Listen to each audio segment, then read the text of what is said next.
si không tàu được tiền. Hãy subscribe cho kênh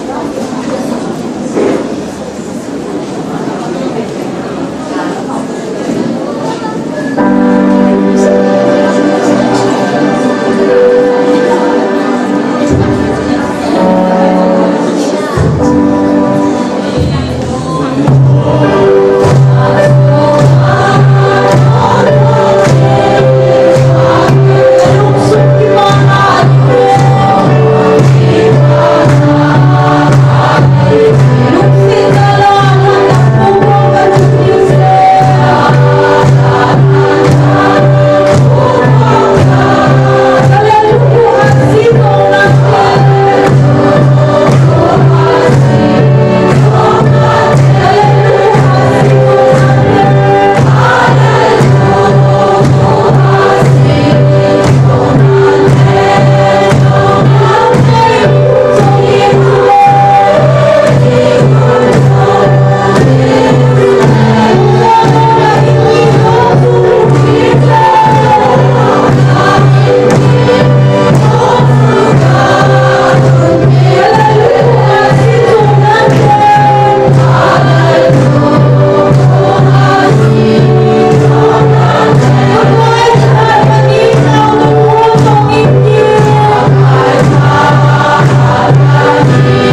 Hello.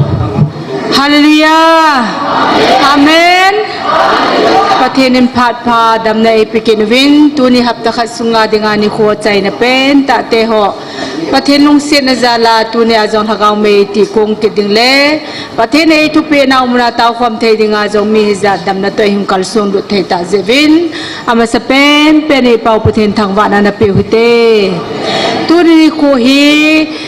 GMF dia ti bukim lo ho ni ko thakana kha veve na manjiu chu first Saturday ania na manjiu in first Saturday ni chu ho thupun ni to ki tu ji chun na hilo ham na chi ja chu anaman thei ta lo wa ya chu tu nia hi amoho ni ko hi iman du hin tin amoho ni ko ki manja chu tauna item chi lo ding hi point chi tho tho du hi in tu nia hi tauna item la ding chu lelem ama ho sunga dinga coordinator hai pi ham ka poila lam he coordinator na promoter zo na ama in tunia hi tauna item ei lam kai du hi intin hi chima sanga cha mo hi conduct la sa ti chwai ho mo je chun ama sa pen pen a hi tauna item i ho a hi la ya tauna ngai chan ho hi gur kha chi hautin ama ho a i ho alanga gur kha chi zo zo te le ama ho langa tunia conduct vai hom de hon amo phat an kila de ji na pe do de hi intin tauna item ma sa pe in chin de wa tauna ngai chat ho hin phung ka te phone na yung ahin se tam ji in ni se alai muna pang ji phone hai pi ni le ni la complain hong chat chat ji in ni phone pi poitin ka phung na ve atira za hen net hoi lo pe ji hin te ati jivin ya chu langa ho he phone pi te de chu state pam langa you outside langa ho hi jeu hin ngai lu na nei time ball pi an sim ji hi ja hi I phone do pi ji jeu ngai tin nikhatnia hospital ka uma tauna ka hin thum chu I taunau zalen kadam te ke pa thu thu te chule masanga kana thum kanau go mang CPO physicala din deraduna mandele chi ding ahin damta lol hingta ahin chaina din ta sancha te tauna ka ngai chekine mai sam janganan sime isu tunia dinga pamanga kona tauna ngai char hoitin aban barakan phonde to ahe tauna ngai char kanau mi min hi tuni jingka chun lamka pa Guwahati ji piham SSC le phadia ma CSC ting kalungdong kena SSC re-medical test ding kalsungin reporting time hi date 15 ahin chini kho ka ahi alhun nadin damsela lam tui lam ka tui ka a boina om loba chule lor hing sela dama in mun ahin jut kit theina dingin tauna ka hin ngai cha e a unu ke ma lidia jangka jakhat ni mai chaman seme bana tauna ngai cha ngai lut in sumite isapau jangmin lun tasa damlo anat na kidney damlo akhut ji lang chat thelo adam na dingin na tawnau ka ngai cha e pathi minin phathe na bu taw hen ke ma anu ha ning man jong som ngai mai chaman seme abana kan kanau ngamin thang aizola sande ni le beng to NISCLAD exam anei ding ahin olor hin na anei theni din au ke man na tawnau ka hin thume dangka jakhat mai chamin an seme abana joy infara uma kong le agu na taun nampi tauna nu lapate hon nei tau pi leo chun dam dingin ka geng chai dangka jani in mai cham kan seme ke ma anu hoine lungdon thabe joy infara kong le agu na tin infara jo na lai khat we dam na abanin tin khuneng Guwahatiya ke ma diabetes le BP than le jung nei lo thajung na jong nei nampi tauna so pi le naute chule insumi te chelai mona chun nei tau pi le jun dam ding in ka ki ging sai dangka jani mai chaman sime naza theunam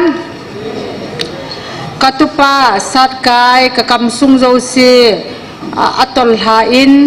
an ne thei lovin aumin adam thei na dingin tauna nin gel do vo in sumi te mai sam som ni tauna ngai sa kachapa golhang hemin lun silong GTC exam na anak na akala song akeng thajung na adam na dingin na tauna ka ngai sa kachapa Joseph Manghaulal 14 Monday nile Tamil Nadu BA Engineering Simna cheding ahin damsela Tamil Nadu alhun thei na dingin na taunau ka ngai cha ke ma anu chinu mai cham jakadan seme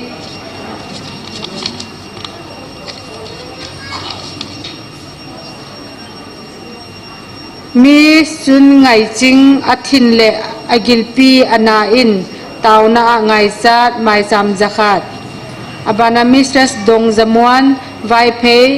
zungol nei zungol ve tau pi ding request by ajinu lianu kitgen mai cham som nga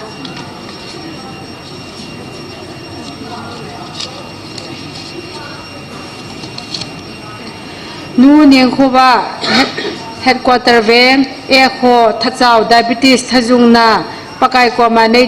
tau pi ute insumi ten ke ma achanu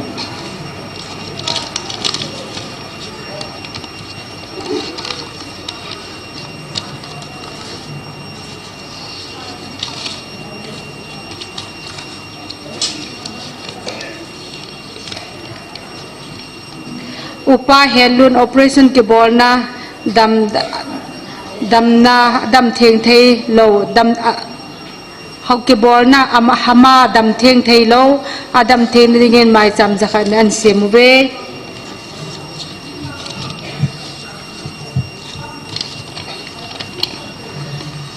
katunu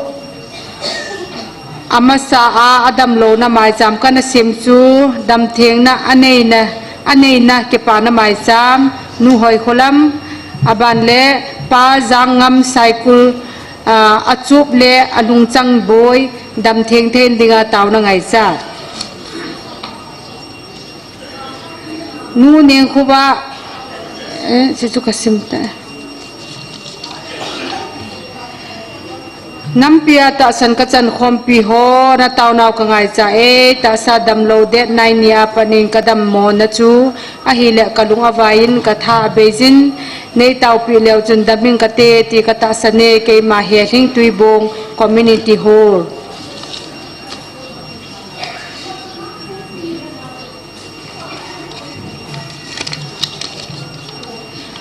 kaloi pa kham kholen damlo na BP stroke ahin tauna ngai cha ka hin thu med dam na din dangka janga pathenin dam na pi na din tauna ngai cha ka chapa sei sang boy exam ding lol hin na anei na dingin tauna nei pi ute ke man anu mai cham dangka janga abana nu phalne molnom hi ta sa damlo jein achi theipon hije chun nampia katau khompi insung miten nei tau pi leo chun damin te ti kata sane ke ma achapa nan pi lawa ka phon lo ma mau tu ni chu tam thimina ile na ka phon om lo pi na chu hintin subana kin khat to kan koi be no men ta se chu ke pa thu se na to dammo tam jo chu dammo ve se na ding hintin ani na exam boarding ho hi adinga to hunglu nin chibana chun tulai ta hi ichate ho pa ma lai muna lai center ha lo je in chuchampur ho lamka center ha lo hi na nai pe na aizol hung hitan aizola se seong ju CPO CC hi aizol gahati hi talo hin tu chunga CPO adinga physical Monday Tuesday Wednesday 14 15 16 langa hi physical he abol pandu hi che abol na diwa hi abon che ke wa hi ho not is CC hi na silchara center hawa hi in ya chu silchar langa hawa hi in hi cha jinga chi de loi tu nya chi loi hi ta isa te hi ke pe khel jeng wai tan ya chu pathen jala gen the ha sata po tho ta guchu na nei ta chi pau hi a thon hi lowa hung lot hin thei su ke na divin physical ki ti phatil hai la chok ai tai na บอนจะแกนบอลเนี่ยดีว่ากิสุขานะเทียง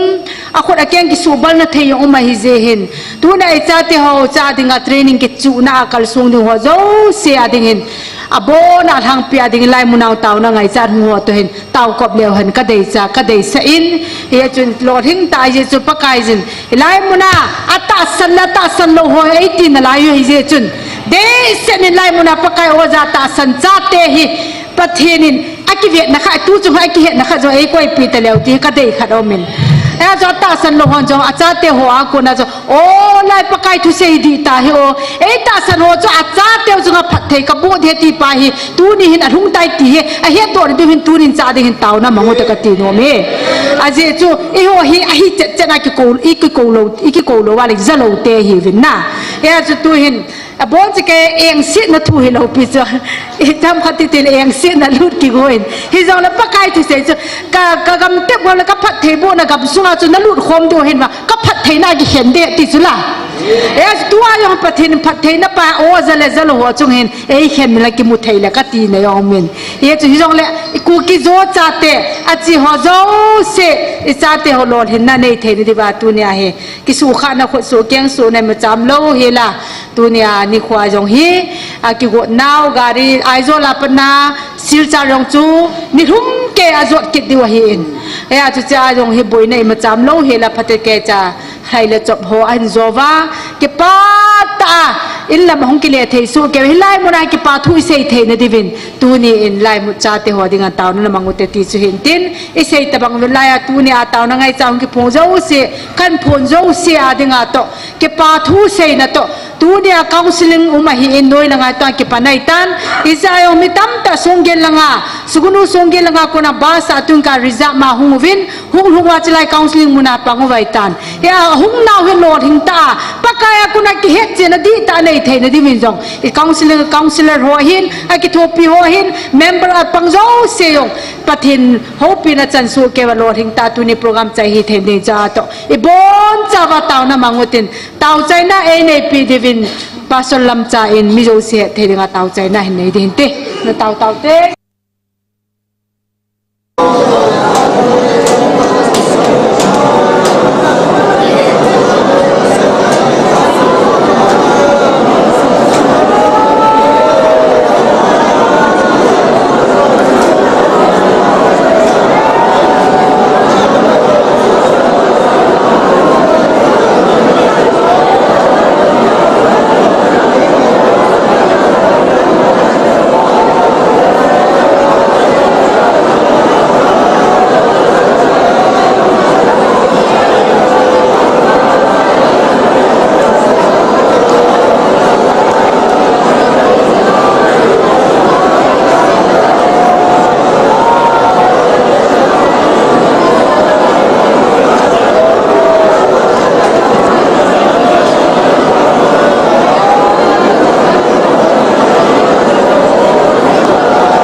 in the Bible.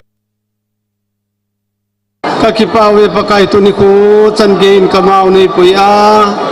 Miti zat kalson khom theni ko zalin hallelujah tin min theng thang ba e. Tuniku injong nang man hong ki ponna mun lemol. Mi choel by 10 program anane jiu tuniku injong program chom cha nei ding a hi bin. China tu sela sading nang man mang cha in lang ki man cha ne dia bol pat chai chan gya nang ma lagawin ne umpi di ngai chan ka taw nang man ei san pe di jong ka tawin e he pa hung kal sun te ku na ka dei ka ngai teo dam lo te ho ka taw pi win ka ngai sa te ho ka thum khom win ka thum ka taw nang nang man ei san pe di jong ka tawin e ki pa na mai chan dong tu ni kon mi tan pi kataw naw nang mani san pi ni zal ki pa na mai chan te ho sim te ding zalin jong na ko ma ki pa thu kan sen hi dam lo ve se te ho na ja chum nei te ho hin la kal na chum na hian lang thajung na hian lang gule ke gule chang na hian lang na jo si sudam the ka pathe nang ma ka nei bin nang man na la yo siu dam na hat na ki pa na pe di jong ko taw pi ki ni nei exam ding ho jong vai kun vai lung ding omui na vai kun na boi na le hela dam sel nang man pui lun dam sela in sumi te to ki mutu ki the din lo ling tam the nin jong ka taw pi ki nin ai sebana ton pakai lai mun le mol gisong gela pan jong mi som nga tawang hi pakai counseling boarding in hong kal sunin tu hin na phan man pe ru hin nang ma in ama ho zo si zong ngai san na bang tapin san di ta nei the ni jong ka taw pi ki nun ai pakai hop som pe the na lai jong tu ni chan ge in omin ama ho zo si le dam na mai cham sim dam the nading mai cham sim ho zo si mai cham ho zo si nang man phat thei bodin ha chung nong pakai je sumina ka hung lanin e ki pau me chi chu hin tin to hi ama ho GMFTI ya ho tuni tibukim lo ho ama ho program chu apha cha to ha mo an ki tol di hin tin an ki tol dung zui was mi pi ho na ki man cha pi di hin tin ama ho phat na pi do taute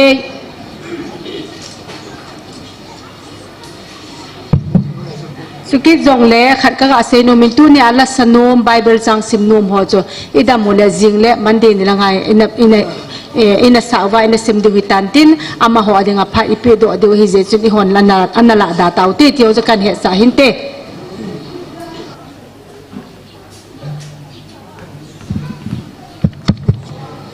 ki pao min to ni ko ke ho di to te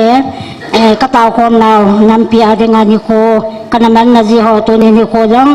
aviala mo the ya mong the dinga phan hoi pha pha e pe patin so thang ba na man la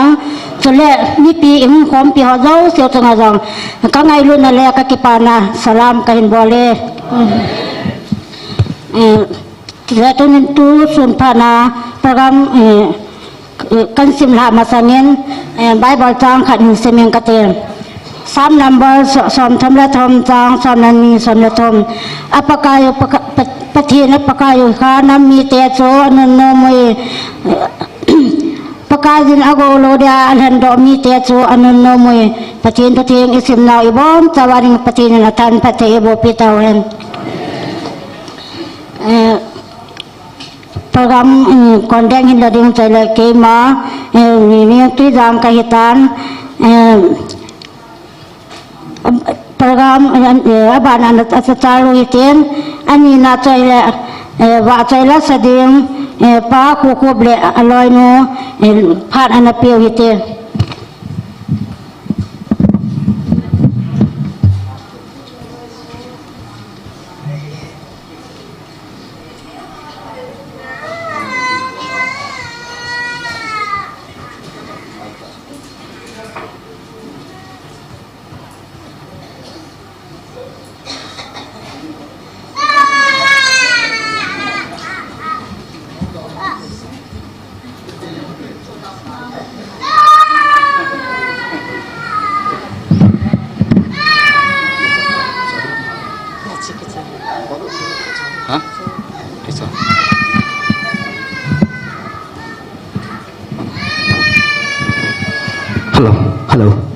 Hello.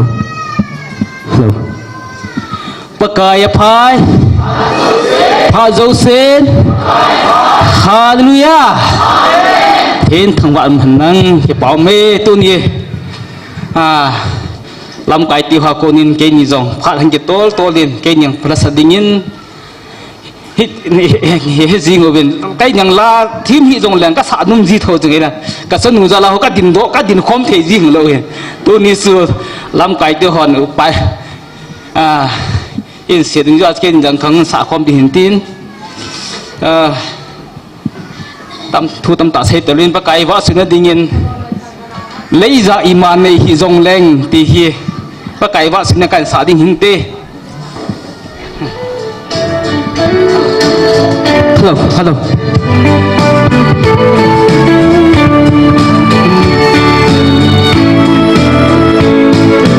lấy ra iman này hi dòng lên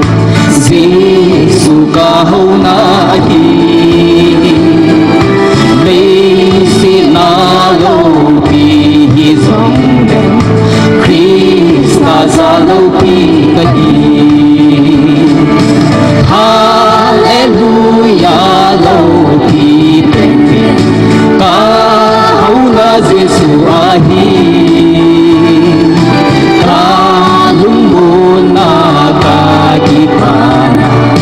Giêsu ra đến lung besar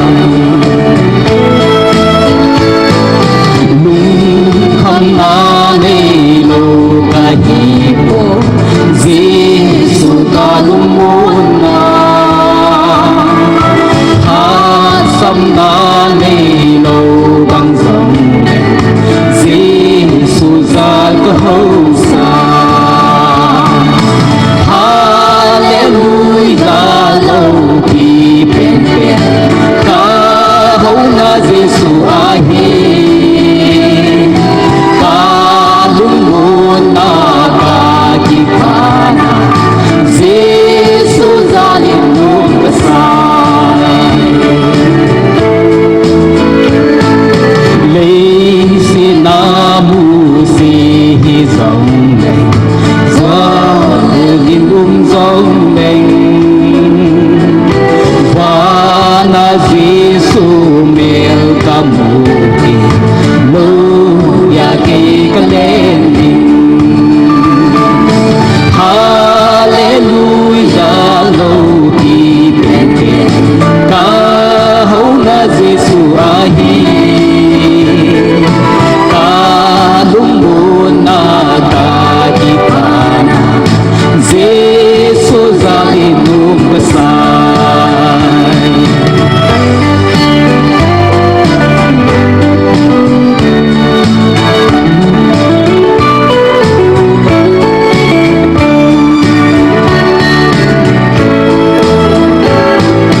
Makai za kun he na sam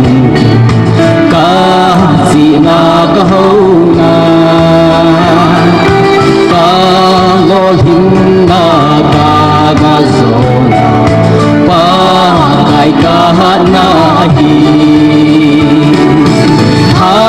Hallelujah lo ki bên bên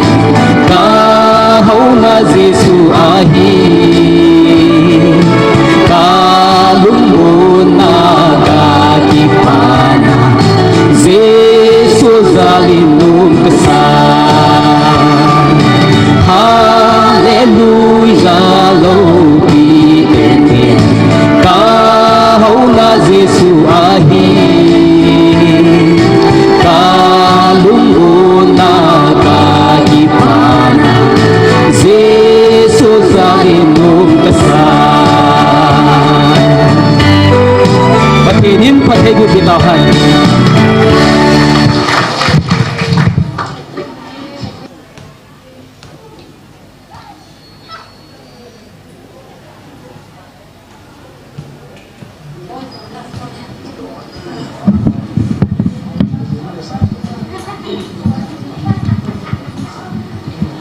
Aban ana sakin hitin to Wacay lang ay tain sa piupa, kukuptian mo patungan ng kipatu, abiyaling kansay kini. ton solo hiding hidang le solo so anak kumno ka asa hitin Bible sem di nga mi anak ko hitin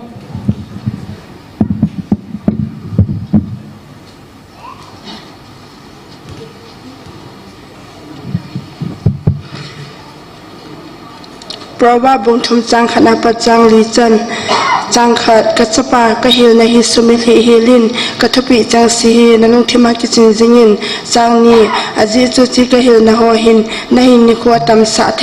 นะหินกุมคัวสอสะเทพัทเทนลิงเสนานะปิเทดิงะฮิเซ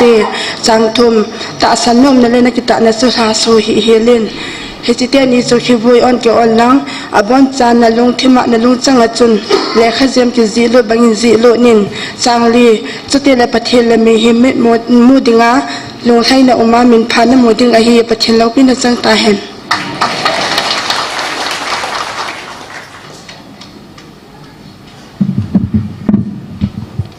Bible tang in simple nga mi tunga lang kipaso in sevi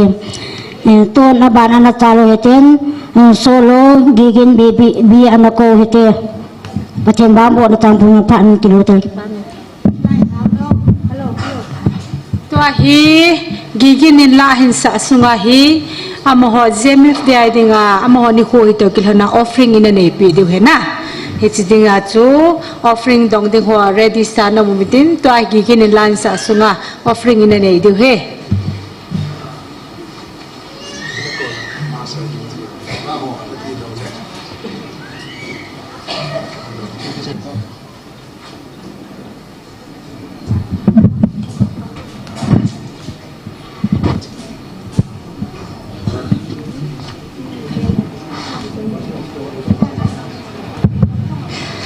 một sáng ta bong phát phai bị hoa bắt thiên chúa thằng về được mặt lăng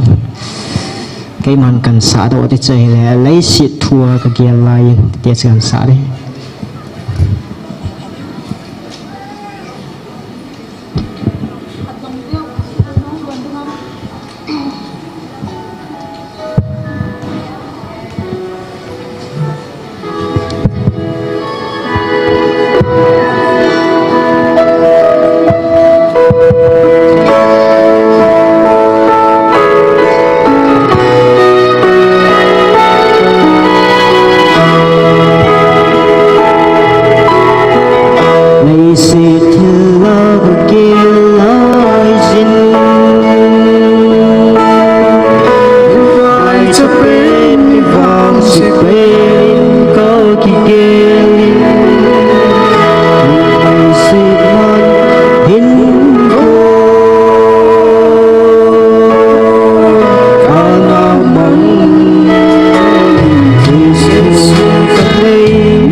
này tê phong chu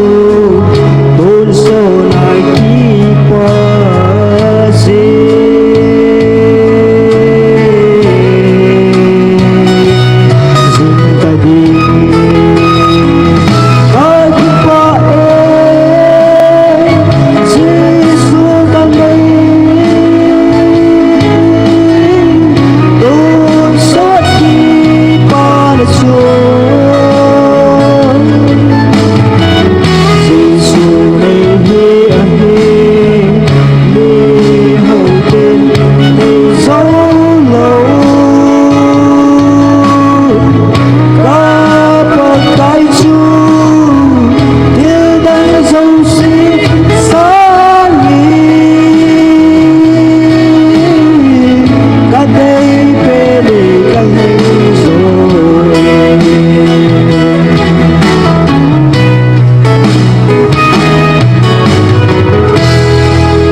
và trở lại xã hội nào dùng lễ phát hiện phát thấy bùi bị tàu nó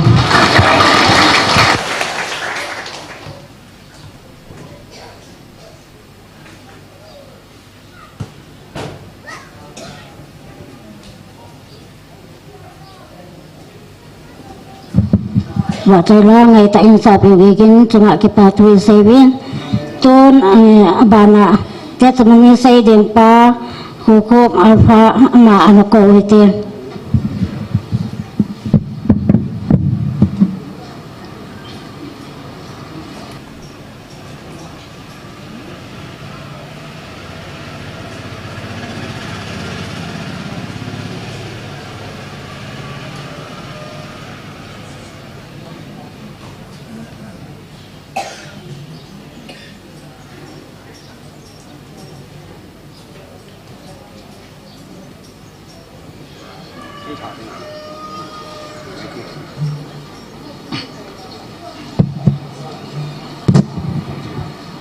Hello.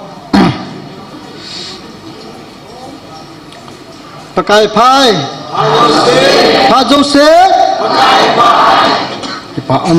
Tuni Chana. Ibe Pathin. Tuni Chana Boyna Lawa. Ama Pak Choi Theding Le. Ama Thu.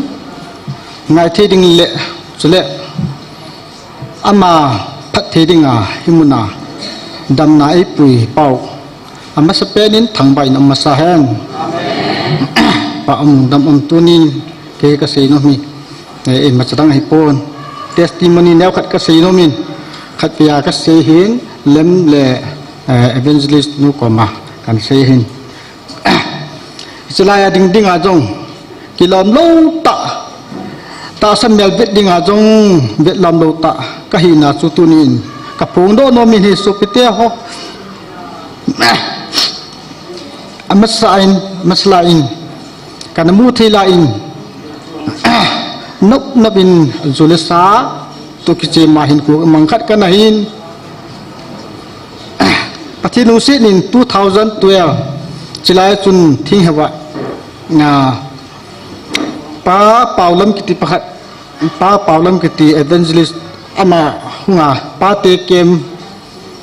khat han ki bolin hiwa pana hi ka chune ka same ho kananga a pathinu sin na hiwa pana loi le gol ni lewa khat changa hin khu anamang khat kana hi in ai bangin ta sahin khu gen thi ho aki hi ji a ne le cha vadung nai cha kim hin vadung gundung pa hi mido sin i hat dio hin chila chu ne le cha hol nga manji a changa thaji ka hin chila chun 17 kumin ima chalo khanin accident tile wang sit na sata kana tu hin chilai ma chun ka ki to khana pa chu hele nele cha kan hol na amma sa pana kana kap ngabom ho chu ho kana kap ji hin ala chu ke hin hitya mel sita kanom na yung chu ima chadang hi pon ala hi ken song chang aneu ho so to kana i khat ji a song ho chun hi chi ka mel sit na ho chu song neo hon I kha ji ba chu kamit ho jong akaji lang pang kha ke pe hin ai bangin pathenin ei na hu do in ama chilai chung ka hin ku ana be tele hoi lai ka jot ding ham ama ipi ti ding ham kihil na bung thuma chu ipi se ham lum lo vat lo ati pa chu hichi be pa si hin ko kana man kha hin ai bangin julisa ho bang chu pathinu se na kana nga chu ho chu kana ne do hi ai banga ta sala nga pa hi le son sit nai lo le kitim le nai lo le sit da chum hi mi hem hi na chu aum lo thi lo hin ai banga kada kitep na pa chu julisa pa hi kana ngola loi de gol ni lo wa changa hi hin ko kana man hin wang phat ta chi pe ta jung changa hi hin ko kana man hi ai banga kanoi la nga hi ka kho ma kanaw te ho anom khan hi chon a het wa idel wa chi pe ta hi ama ho jal pathin le ama ho jal hi ipi ti ham ani pe ra hi phai la nga hi in the pu hin bang phat ta chi pe ta hi kana ki to khan pa chu ta sa adi nga hi thì đi mong chu hi tan ai banga ka jot da ding pa chu pathinin pakai Jesus Christa ati san ei hat do pan chipe ta chu ka jot da ding pa hi agel mo hin tin chipe ta hi athing lom mong ka hin ai bangin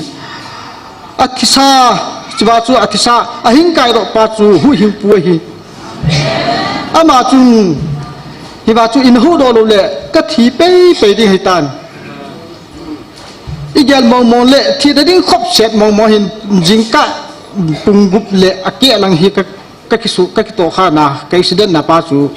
jingka lang hin anima ma yong chu igel kid le pathin hat lu vet sana vet gavin ngai bin sop de ho anima ma yong ma mi hikit na lai pam sunday hikit na lai ani kho chu ka bang phat dan aku khwa salang ki hi ka ki to na pa choi le gam jang a hin noi lang kum talo ai wanga anai pen pa a khau kul he jong om ve ta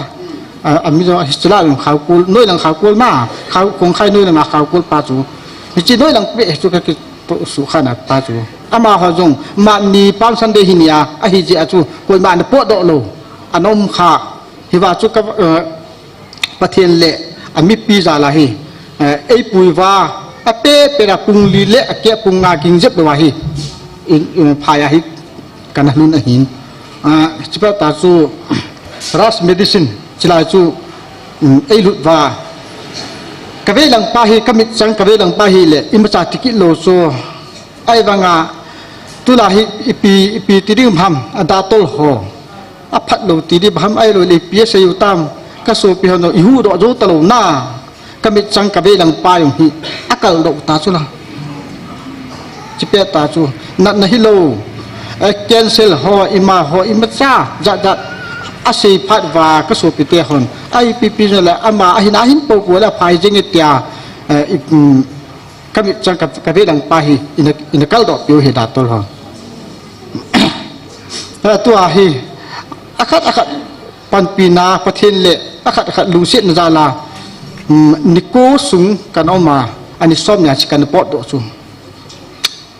tun ki pa ta pathina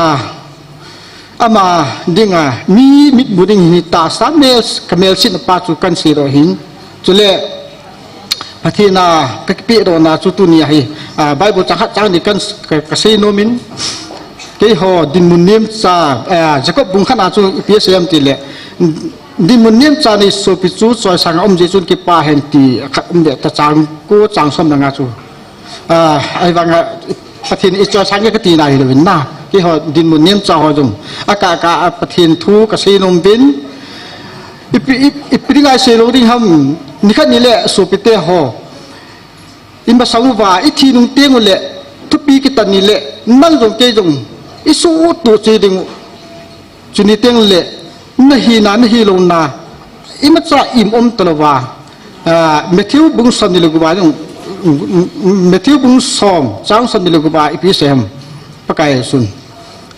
je ne mi ti le aki phong do loading aki sel I ma cha om poi so le head do loading I ma cha aki ma om poi ti an him ane se tu I gel do ting le so pite ho bon arome chuan si ho jong ki si le ngai da mi chan thiu he tu ni ke hi ta san del jong ya nakuti lo in hi ta bang to pon ate ai le me se pon ate mi tam lo wang nei ti do hin ai jong le pathian in ipiti de ham pathian lai chan na pathian se sa ipena pana a hidinga chi in a se cho tu hin mi him ta sa dinga chu imachalo din munim chaho ki ta jong le bible changkhat changni ka sei nomin ka sei ding chule jacob bungli chang segya pat chang som jacob bungli chang segya pat chang som senya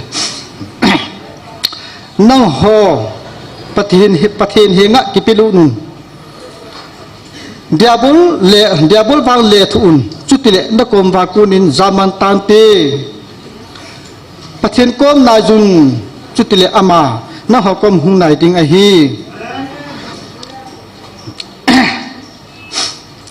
wo mi chon se ho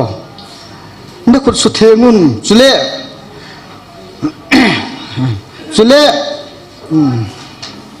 kita mah kahi pantai ya ha chule ha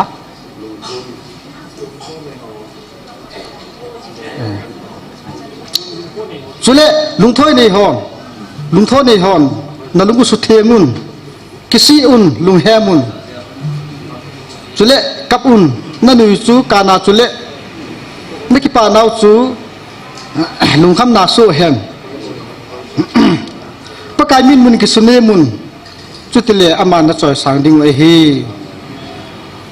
pathin thu thing ismu ibon chawding phathi bo taw hen chule Korin khat na bung som de thum chang som de khat apat som de li tan hin sim kin nge chule chuchi tilowin phat om chan hin helve phat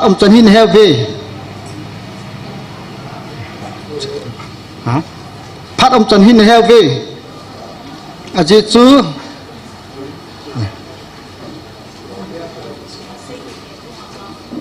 hả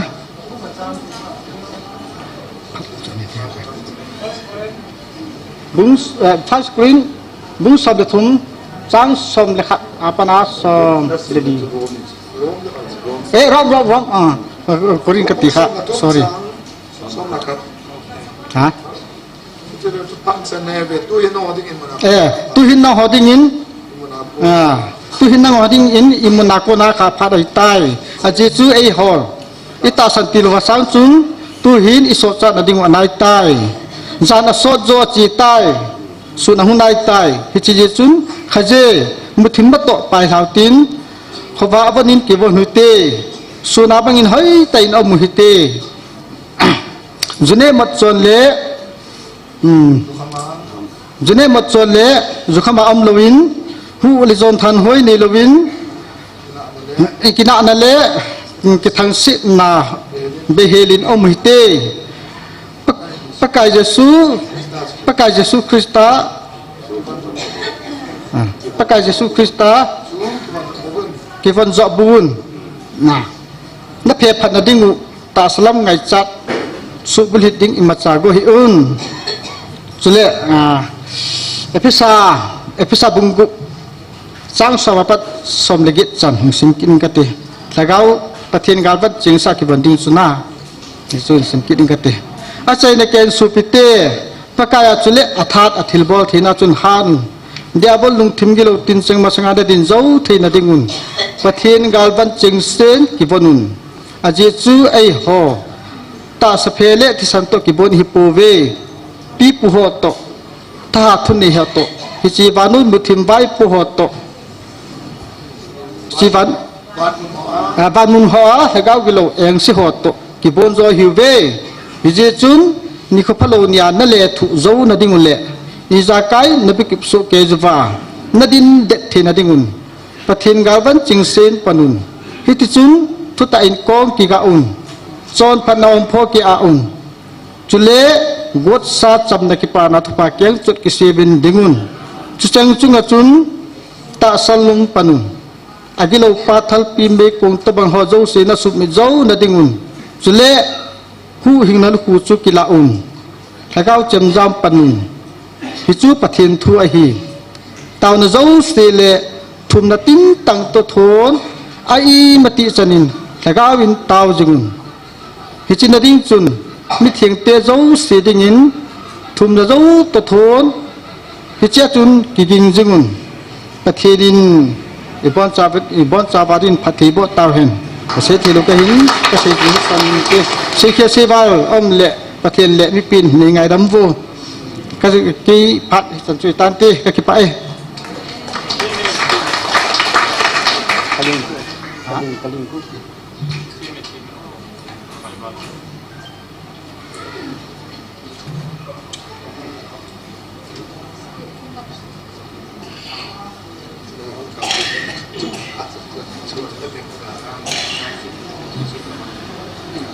Kipa min pa ko ma ko nin ahin ko to sen ngai ngawang ta le ba ba tang ngai ta ta te wa tam pi in sim pi bin ama gali na pathin tang wa bin he ton aba na cha lo hitin la hong hi ding ngai hi jong le la ma sang chon nga neo pi in pha na hin to men ama pha tam ba ni pi wi te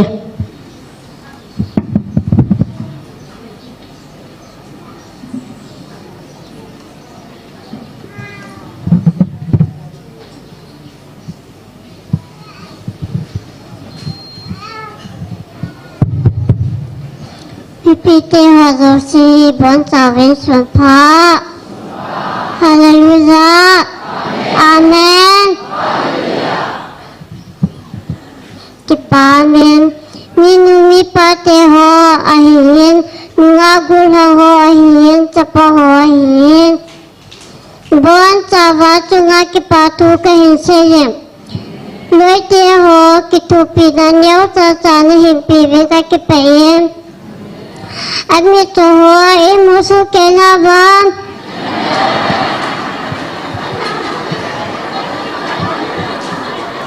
Jisu bawa hi kipana pencu tibu kin lau hoi ho dinga lấy sina dinga chandi imam poin Jisu bawa hi neo chua hi Jisu bawa hi tila Jisu ne bawa hi tila tu ken sakit hai iza sao hi halang iwe sao hi zong le kakipana penta chua hi La cilahi ahin sim cahile tugawa kanuahin ibon cabadinga ke ahi tiai ikilasu kewa pakai mina ingai suke di benzong avialin pakai minin kahin timobe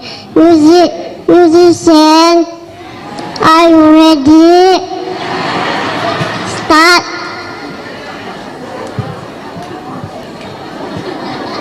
Hãy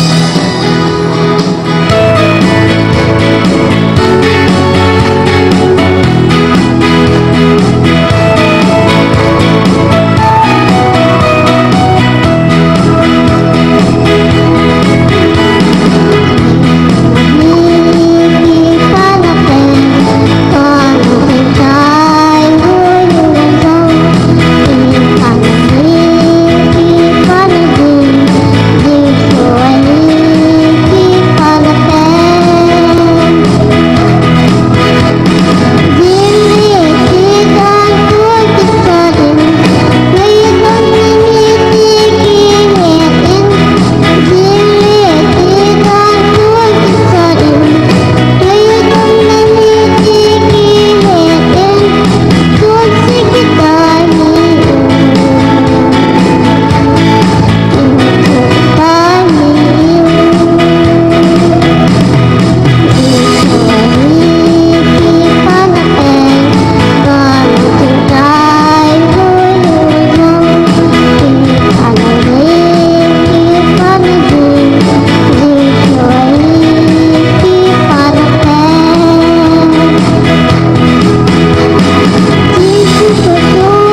Nunga niya pia ako nin patin baca langay tayo ni ngay laban ang magalang patin tangwa naman lang to nabana talo itin patin baca la sedingin pa thong boy le aloy no ano ko itin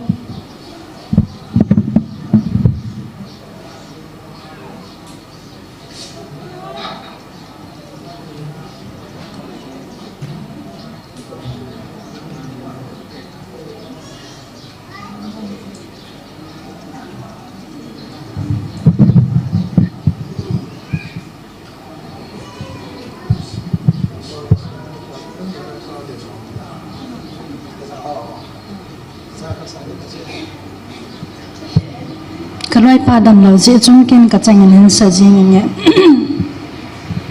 pathin lau pina dingin akhat na ti chun sange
kipa omen pa thong boy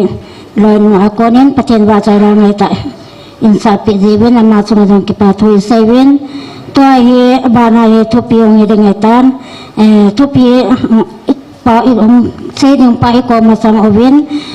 tu ni ko a kon da kain bona a ka bol khir ka sei ba patin menen ngai ram kain thomen phat ni a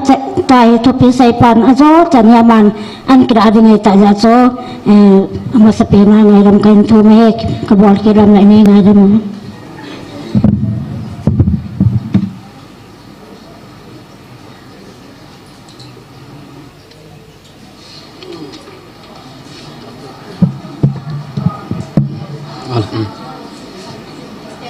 Hello, check. Le. Hallelujah. Ikipa je navam. Hai le akipa zo se je sumi ka bene dingote. Ading the zo se. Ading the lo awang ki phut lo da. Ke ho hin phal kan man tieng le. Mi ho ati wa cha gam jin na. Ne pin la sa lam sin lan sa ki le ke yong kan cha de chenin. Ka chat mo ta lewin na ki pa omin aga ki sele lew te o ki he le lewin lang na ko ngo jong kham tan tin na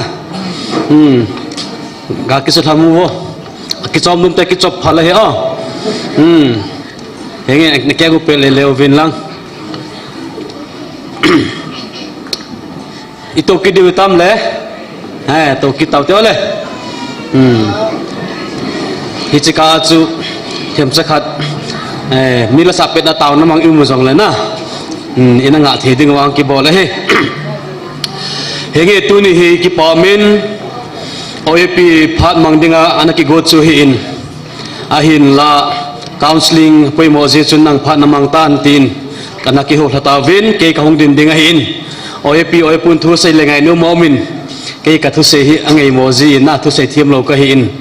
ai chilai founder pa in ne pa to reng khat ka hi vin na kini hi ato chi om lawang ka thau anumin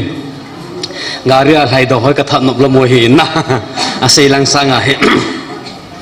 ai la tu ni loi le pai te ho program ki go na pathenin apo ba ke jong ke pa ovin ama sa chu program an ki go nga hi ta in ai la ma san lagau thupu na nom je chun tu na ke ka chon he ti pa chu kain pung do ki numin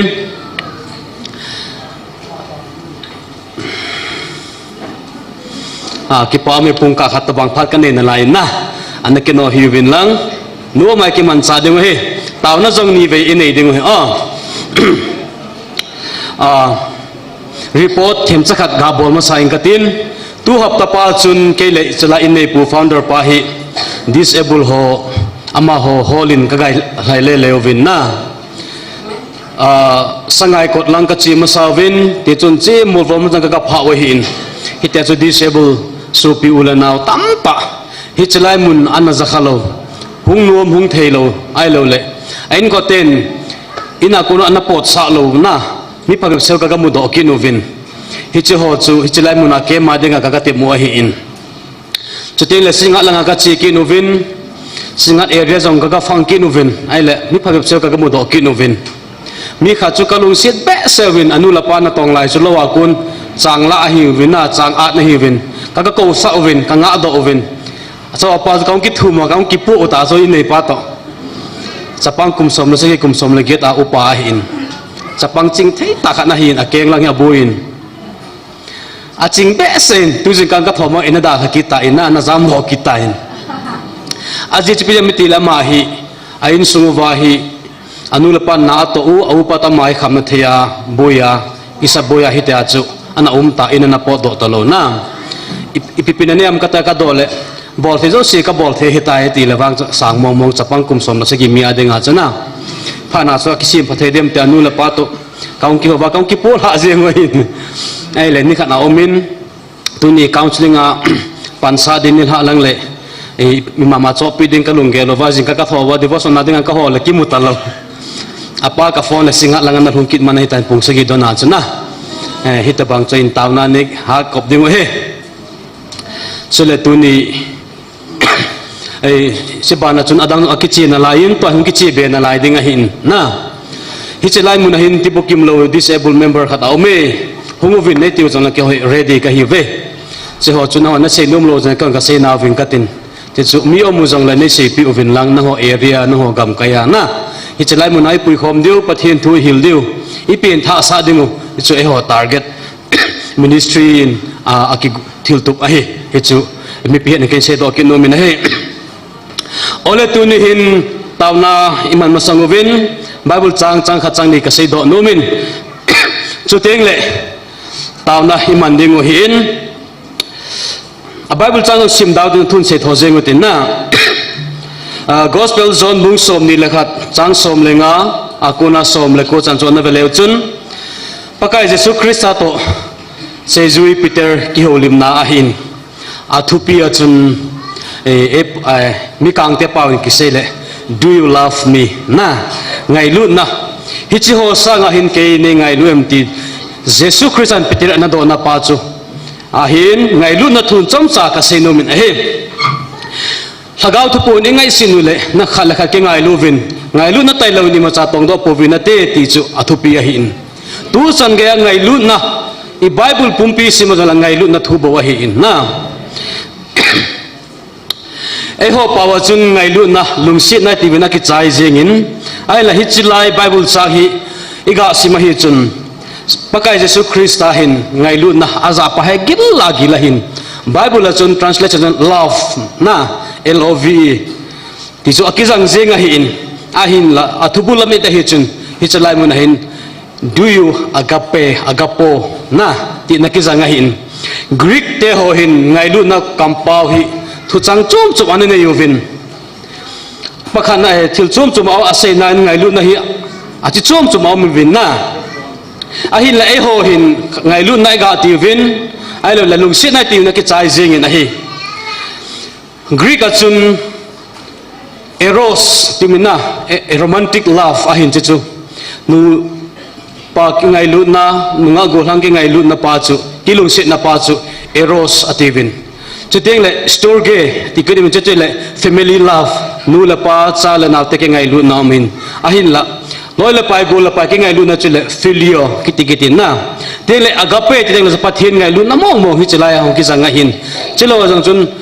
liudas kiti da min che ho che hi le e fun love na ta hi ku khom wa to ki bol wa ki ngai lu tu na pa hi kinin te le pragma ti um kinin che ho zo se choi le political love to bang hi kinin supi khala ki ngai lu na thil pha bol na good deeds khatin thil phai bol pi cha khat ingai lu na pa ho chu a chom ana khen ven mi thim te ho chun ai lai ho paw ha ki chi be se jeng in na ka hin ngai lu ka lung si ne ti lawang chu a hin mi khat ko ma chun ka filio eng ki ti le na lung han ding wa hin he thim lo ding wa hin na e pa wa lung si na ti la ki chi le jeng in him pakai jesu christian peter ko ma chun peter hi pakai jesu christa thoki nunga amazon anato alen se na muna chekin alen na se la ta pathina ko do na ki muna chu hita question hin bol hita him peter zon chapa hichi ho sangin ke nei ngai luem tin question abol ta na hi hichi lai ta ngai luem ti do you love me more than this hichi ti pa hi pem te le agape ken ka ngai lut bangin nei ngai luem ti na agape ti teng la bang chu eya ko na ki pi do mi dang ngai lut na ahin la peter adon buna chun henge pakai ka ngai lu tin he ngai lu man ze filio aman kita chu ti supi ula naw kha ti ngai lu na loi chan ti ngai lu ka ngai lu ti ta chu tu lai ta hin mi khat ko ma hin supi nunga khat ko ma hin ki chi hen lang I love you ki ti hen lang ama chun I like you ti le di lo mai the cho na peterin pakai jesu christa ko ba na sei chu pi ha mi ti le pakai jesu christa thi di ko na chu pi ha ma sei peter chun pakai na thi na ka thi ding na hin na ki na nop nang ka zui ding ka da halo ding na he ti hi ai la pakai jesu christian hi chi lai mu na hi ahung proof abol he ta ina peter chi ho sangin ke ne ngai luem ti ta chu alen se lai ta pathina ko na hi ai la chi ki ngai lu na pa chung ga gel le chun peterin pakai ka ngai na tin he ti phan pathinin pakai jesu christian pi ma sei chu ka kiel ngoi no ho vain ha ti chu ai le hi chi ba na chu na sei chu kel ngo no awa le chom dong sei tam pa mi chu ka nu tin na ani ve na chun Jesus Christ chun peter dong ki tin peter chi ho sang in ke nei ngai luem adong ki tan ai hi chi pa na chun peter in zong filio pakai ka ngai lu ka ngai nai tin nei adon but ki din nahi athum ve na chun pakai Jesus Christ chun peter ko ma chun peter Jeho sang ini ngai lu peter pakai Kristan jong chun filio na loi chan gul san kilai ki ngai lu na pa zo azang tan nei le peter alunga jing tan nei alung khamma ma tan nei che chun peter ko peterin pakai Yesus Kristus ko ma chun pakai nang ma ima zo se nei nang ngai lu nei ti he chun pakai Yesus Kristus adon bu na chi piham ka kel ngoi ho vain singin kitai dunia hi ka sei nom pe che pe mi ti le kel ngoi va mang ding ho ipui kit ningwa ai ho hi taw na man ding o he na tu nai chelai ti bukim lo kho mo zo se hi na ho pastor ho evangelist ola na ke ngo khanga ka zaw hi lo ham na tu saya ka chi na zo sia challenge kana bol ji chu pastor ho ko ma na ho bil sunga ti bukim lo izat umam upa ho ka do ji le ka hepui om pui tiu chu zania zo kho khana he ka om po ve tiwa ka chiu le tampa ka mu do ki nu chu pastor te na hello chu na ipisa mitila ama hoi ho wina hulu zo ta lo chula in muna dal ha ova in nga akoi ucho khanu wang chu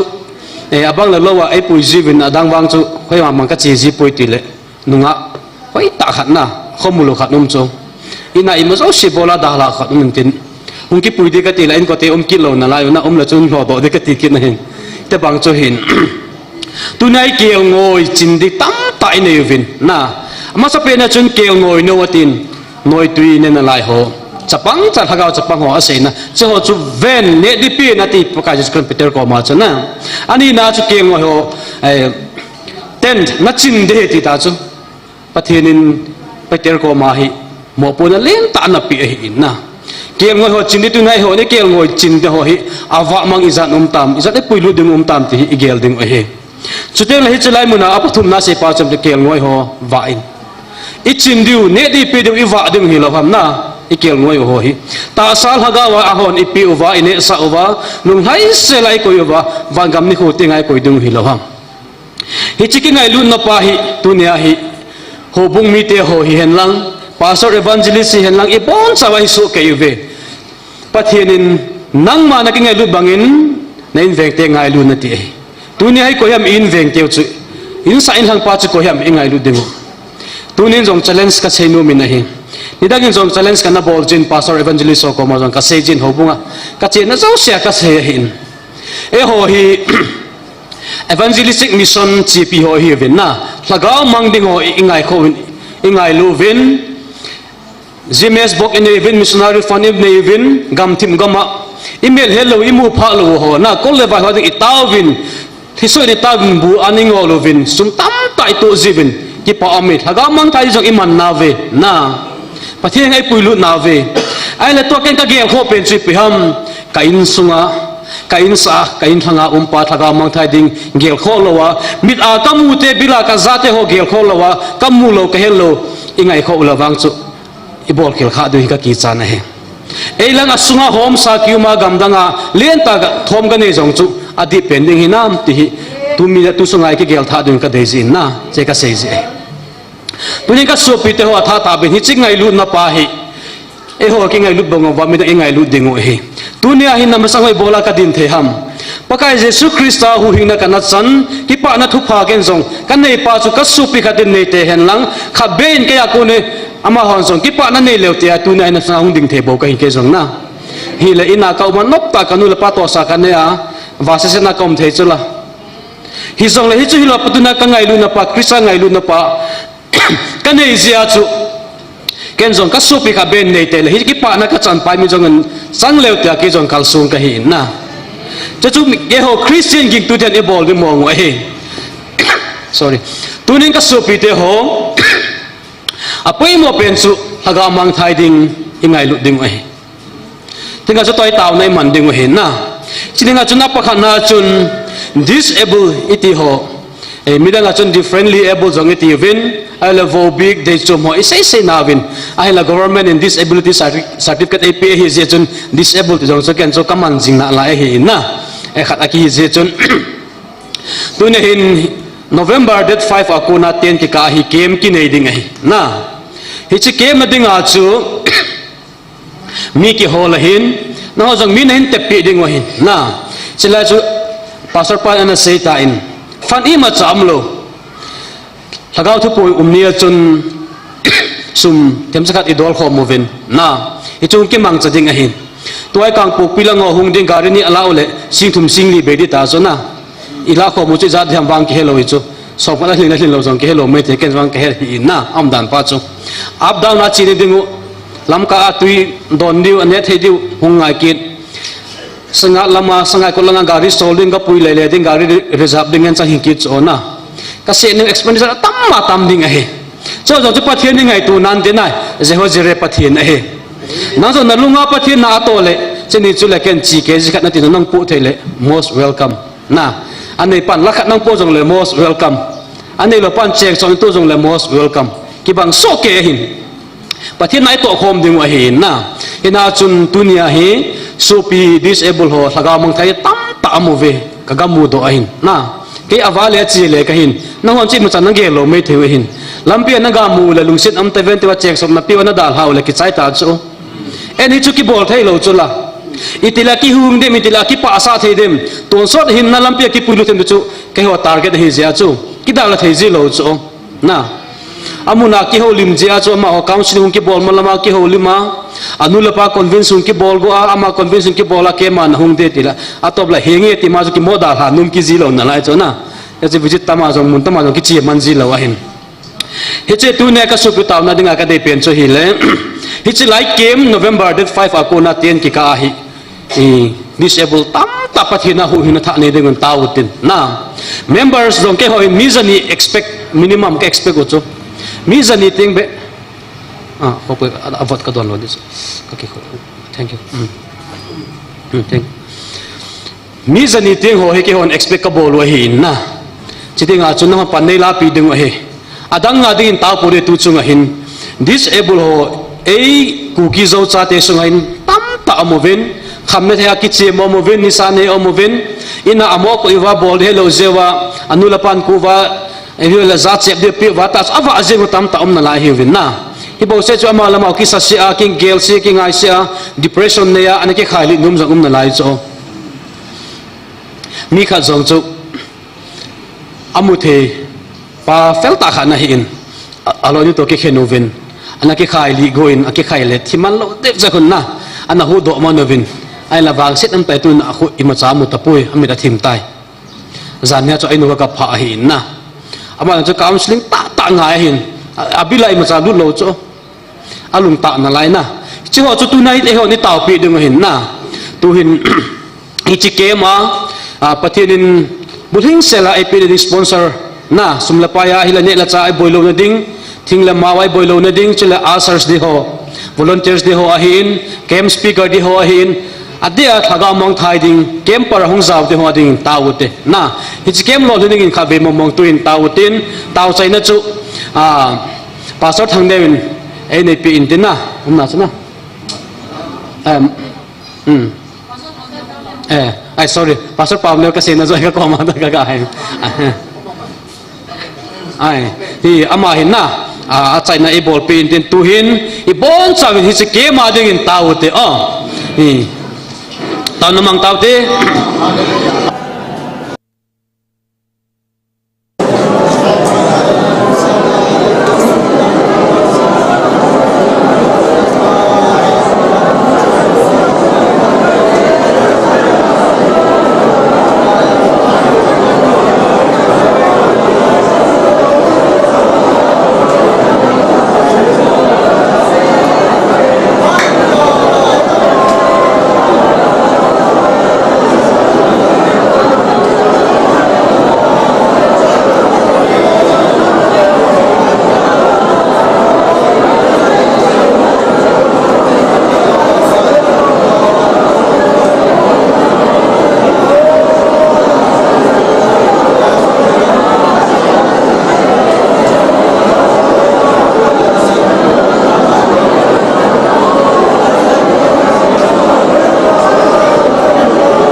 Kipamin tamu kanina lang din na so talo deh asal Bible chance ina usi ka Swahili Peter ka Jesus Kristo hiyo na so atay nila na so itsa palay sun ima ako ikita ofe ino ta na hayo din na ele bilhin yung sun pidai ko ika hiyo din ino klo na ekay kita imu eho so ipa din ro din na sa kumkakalta hagawa sa bilhin hitabe na eho no ba sa te hita pobe dunia he se sit na dem na ayo le hasan sa chung yung to pantabe na ikimay ko bitabe ari la jan pakai Yesus Kristus ni iga so kita pati do pinasa na dunia ni so hijo tu bo se na yo ni mabana so to pe na lai ni pakai Yesus Kristus so lese na amo ka so we mai na ga to bi jala na ahet ke lo se lo ba ka bi ko sa na kai bi lo ha ale le hui puri da po mo lang su da ni se yo te to ni kita ba tu chang ge ai lu de ta na ba le se pu pe Kristo ki so me te ta chana to ai lo se ku ni phaga wa pi ni ta se sun patinin ho ai ngan sin na ta om ta ni patinin Peter ko wa pakai su ka se ju ne su ni mihing mana ka se ni amen dunia he ho mihing man de ga ko de ta na hadaw ko na se ju biham nagal ke na sa pi dai ban ki ko om na ai la nagal sak na ko mu ve just ko sang na li su kha cho tu ne pat li na gal thang ko ma cha im ta ham ka ko do na in sunga ibe sunga iko sunga so Isna gay pan yo chulang na hisulay mun sa ayo mai ta ko sa ingan si la bang chu patili ngan si na pa isu kuli lo de bawo ki chan mai kam kan kam ni be se ute na midan no se pe ute a hello wa bi ute na se yo le ko na se na che na ko Isaya chun pathin an se chi piham paka hichulain ko min ke mani sultan ke ma chi tangi ti chula hallelujah dunia nang le ki pado le ko ki pando de ham na patem na zum chu tu de hasak na chum chum tu de ngohi ai la phat khating le tua siliga ma hi chi le si na ilung jin na hui aphat ting le pakai ang ki pa la de ngohi pathen thang vai num hen je ka su pi te ho tu nu na hin pathen ki pa thu se te pathen thang ba otin na ike ma ding i taw taw vin emission fira ding i taw taw vin thil chu taw taw tu ki pa thu se ute na pathen ki pa thu se tam tai nei ve nuila counseling a chi jingin hichalai itaw khom the jingwin tu change taw na pai pj ham pila pathin e puina zala hi bovena nang laki ha je ai bol ni bol zo lo ding hi tan hichalai itaw bang ma an king ol di lo chola na ito do jong kitong tok kitong kitaw thohin hi chan ge ge pui pa pathian he ki pa thu sayute na tuin lung kham lung gi minum jong lahen pathian anga tu lagi ikipa la ding hin na tun khat ve bon sawin ding utin la khat saw te o tun atha lung sit na gam lung ti chu ha ichla su tuin atha ke ichla su sautin ding le taw na iman ki pa hiang ki pa thu se na pathian ni thang wa de o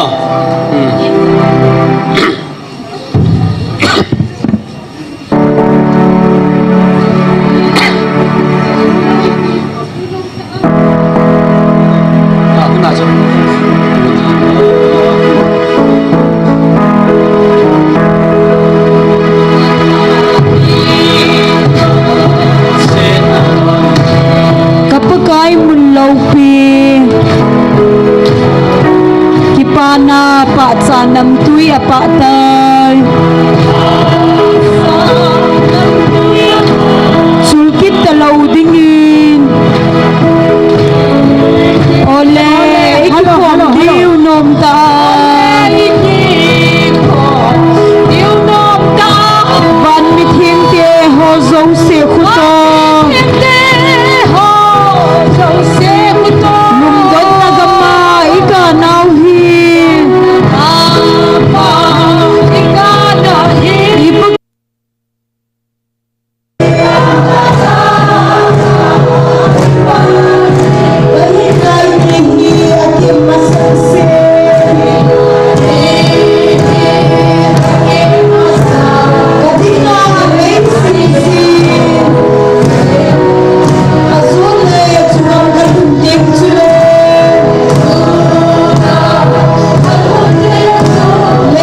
hallelujah. Amen, hallelujah. Amen, hallelujah.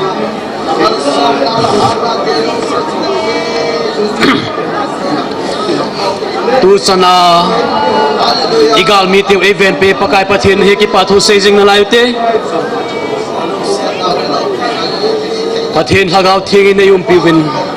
tu ni sana hi chbanga mai chami sip the na pathin za la he nan la ke bol dil bang e bol do zo lo ding hi tai ai la pathin hagau thing e building na lai event e pising na lai event tu ning ki pathu sayute thi la e ni bol ding om poi pathin thang ma pathin ki pathu sayute. Amen, hallelujah. Bangkim hitay kapatino lalpa lehe pinale musaka tununa latsating lo halo te ho himalon hepa nangin katsati dingale ko hinala te ho zileking kipak thu kaung genu he te bukim lo te ho mitsoel bay na kong chan mo te ho ase pathin nang malahi tunitinga zigur hun phal pinala te ho zileking kipak thu kaung genu he saga gen theiling vai te samdo tu pathin nang malahi tune chan hepa ka nam bi te ho nele chak sile che nile pone le mal som na la te ho jele king ki pak thu kaung gen we he tu chan ga hepa tu lagal ne himalay nang ma choi mo the dinga nang man hun pha le siam saka dam na le pik te ho jele king ki pak thu kaung gen ki tu he hepa tu ni tinga le puina mi mal ka mo pui mo te taksa negle don sila che na te malay so malayum pi a ke ma pui mo te ho jun lek te ka mal puina te ho jele king ki pak thu kaung gen we he mi tam tak tu ni hunahin nang ma pang no mala pak theitalo he pa la big book zone na zone theitalo la bible sim no mila tu tenga ni mangai theitalo tam tak aum tawahi himala tu nu na taka kuki zo chate ho na man le he pinale la saka la chate la thali nu na man le yum pe le pui na laya tu tenga nang ma la zanga na le pui na la te ho zikin la milo pi chon ki pak tu kaung gen we he kapatino lalpa bangki mithe nang ma lahi mabana naman ipui to zelin la mite hoi nang ma happy na dikta he zom thinun la thagaw na sem din din happy na kaungen ki to he tu tinga tanlo tanglo ipui pathin lo pina kaung piu tu ting lai pui na lai pina ki pak tu ganin bangkim na lo pina hedengin kalalpa jesmin kahungen wa he amen chanchun ke pathin sai kondak nu kong kita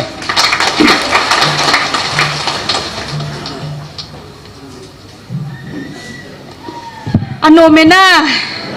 anome tunia ZMFDI teni ko hito githana mi pi hojong ke pata ni danga chu nampi ta khom na om sanga cham ho lele na manjiu hi in pathene na ho lele manjo phasa lo hintin inam pumpi wa ma ho yong to iga ki khop khom wa am ho chan khan chan talen hoi ta ta pathena pi te ho mi pi masang la pathin masangai man cha ji hoi gela la nang le ke ya dinga na sata ki til khona il hil lel na ei ki kim se la tu na ma ho ka pha zo lo na tam ta ka ki mu do ji he ti cho zo se he ama ho jong pathin phat the bo min tin tu nin kalai na ta kha chu mit so el bai ti bu kim lo hi ja pathin gam lut dinga hi po in hu hing na pen tha na nei lo wa le amit so el bai wang da mun lut de hi ji kota cha mo el bai hi kota nei yong hi de pun tu nia hi silai muna hora mo ja sevin kamit so ka el bai ja van gam hung de kai poi pakai krista ka kisana hu hing pu ka leng pa ka kisan te lebo tu na hi kamit so kamit hai pakai ang sunga kamit ha ding ka kho ka za ding ka keng ka ki chop le the sa ki chop banga ka ki chop the ding hi pakai ni ko ti bu ha ki ne piu he ma hoin isilai patai ha mo chi ka za do ni sun na sata ke ka ki til kho na kha hi zin tu ni phat te ho pana chai chen ya boi nom doi lai pui pau pathin thangwa na piu tin tu ani ki tha do the na divin pastor sei boyin mi pizo se ikha do the in la mi zo the na divin taw na humang tin chu phat chai na hu de te tu nya dingaยังคอมเต่าเตสมในบ้านนั่นเดียงเต่าแต่นั่นแหละเทมายนะคนเตฮาเลลูยาฮาเลลูยาฮาเลลูยาอาเมนกับประเทศทางวัดเดียลมวัดเฉยดิ่งลมประเทศนังกับประเทศกันนี่ขาเซลนั่นเป็นกระทางวัดเลยปะกานังตมคอมีอโนเมปะกาเมลัมดังหางาปีเตอร์เดจอนโตป pakai nalasate to nom khom lai Peterlin ano messaging pakai Mousiding kat Eliza ding kat selain pun bu sung tau tetin azet sepakai patsum sa nang to celaya keloi khom nang sunu masavin turisan ya ke ola nalat sing zen namin kathang wa ven nom kasave namin kathang wa ven o tuni ka program zo sebula parin nawa suila kisana thu ki seido ho the Bible sang sa ogin kitsai tayong le nangin ilam kazot na seva na thua ne ho piso keva namat patini moso ke di bino na koma katawi tuin selai mana pada ilam zona keng lamat seding garia seding lam zum so maung khenza ding kai tawin pakai boy na lahasat na to seten ho zo sakona naman ne hoy damuba ziriko kipala tanom tahi islay mana nang makai ma se khom ba nang ma kathang ma kithe na divin nang nei pui khom so ke di na ko ma kong taw na lai zin hi tu a kaporo dama nei chai sa je ba kipa thu kan se ba lobi na zo se nang ma hin pin kabon sa ba din hat sunung pen pakai je sumlen ka taw bin hi amen.